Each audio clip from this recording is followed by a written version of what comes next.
आइल्स का test total 40 सवालों पर मुश्तमिल होता है, 40 क्वेश्चंस, और 4 मुख्तलिफ सेगमेंट्स के अंदर डिवाइडेड होता है। ठीक है, तो आइल्स का जो मॉड्यूल है इसमें 4 सेगमेंट्स हैं इसके, एक सेक्शन 1 है, एक सेक्शन 2, सेक्शन 3 और सेक्शन 4। जो इसका सेक्शन 1 है that is a dialogue. Dialogue कहते हैं दो लोगों के दरमियान की गुफ्तगू को। जो सेक्शन 2 है वो है इसका मोनोलॉग, जिस तरह से मैं भी आपसे बात कर रहा हूँ इसको मोनोलॉग कहते हैं, अगर एक शख्स ही बात कर रहा हो और बाकी सब सुन रहे हो, जिसमें एक से ज़्यादा लोग मुंसलिक ना हो बात करने के दरमियान। इसके बाद फिर एक कन्वर्सेशन आती है और फिर एक मोनोलॉग आता है।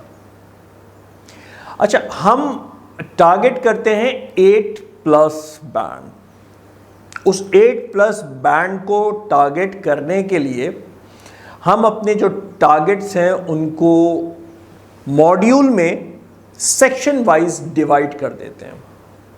कैसे? आइल्स के 4 मॉड्यूल हैं, लिसनिंग, रीडिंग, राइटिंग और स्पीकिंग। ऐसा ही है। लिसनिंग के अंदर टोटल 4 सेक्शंस हैं, 1, 2, 3 एंड 4। ऐसा ही है। हर सेक्शन में हम आपको आपका टारगेट स्कोर, जो आप स्कोर टारगेट कर रहे होंगे, उस स्कोर का एक टारगेट बताएंगे कि इस सेक्शन के अंदर आप इतना स्कोर टारगेट कर सकते हैं और इतनी गलतियां भी कर सकते हैं। तो हम सबसे पहले सेक्शन की अब इसमें बात करते हैं। सबसे जो पहला सेक्शन है लिसनिंग के अंदर, सेक्शन नंबर 1 सबसे आसान सेक्शन है लिसनिंग का, और प्रोबेबली पूरे आइल्स के टेस्ट का सबसे आसान सेक्शन है। जिस तरह से मैं कहता हूं कि मेरी 5 साल की बेटी भी ये सेक्शन आसानी से कर सकती है।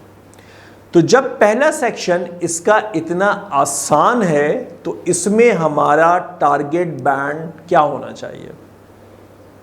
इस सेक्शन के अंदर हमारे जो 10 के 10 सवाल हैं वो 10 के 10 सवाल का जवाब हमें सही देना होगा। मेरी बात के अंदर कितनी हकीकत है, अगर आप इससे पहले आइल्स का टेस्ट दे चुके हैं तो आप इस चीज़ को जानते होंगे, और अगर आपने नहीं दिया है तो हम आगे करेंगे इसकी प्रैक्टिस।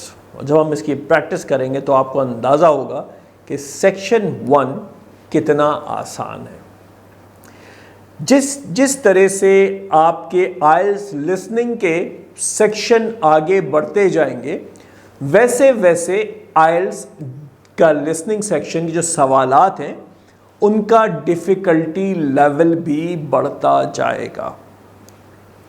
मेरे पास जितने स्टूडेंट्स आते हैं, मोस्टली ज़्यादातर स्टूडेंट्स के अंदर एक मुश्किलात का, एक ऑब्स्टिकल का उनको सामना होता है, और वो सामना ये होता है कि टेस्ट का प्रेशर इतना होता है कि उस प्रेशर में आके जब वो एग्ज़ाम हॉल में बैठते हैं तो वो पैनिक कर जाते हैं। आपको इस चीज़ का बहुत ख्याल रखना है कि आपने पैनिक नहीं करना।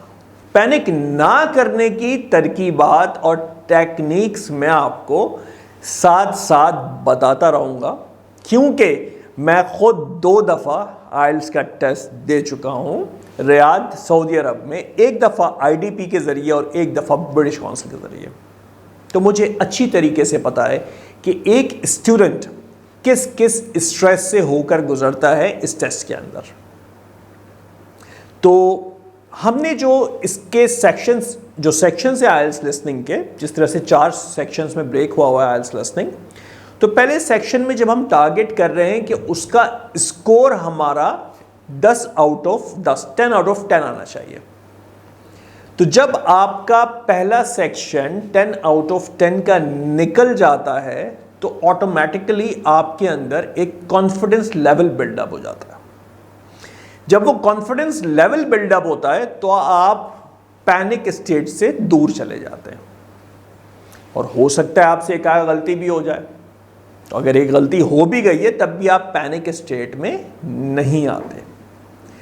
तो पैनिक स्टेट से दूर रहने के लिए और कॉन्फिडेंट रहने के लिए आपको ये टारगेट स्कोर्स जो दिए जा रहे हैं सेक्शन वाइज, इनको क्लोजली फॉलो करना होगा, क्योंकि जब आप इनको क्लोजली फॉलो करेंगे तो आप पैनिक नहीं करेंगे। और अगर आपने पूरे टेस्ट में पैनिक नहीं किया तो मेरा यकीन कर लें कि आप अपना रिक्वायर्ड बैंड लेकर आ जाएंगे।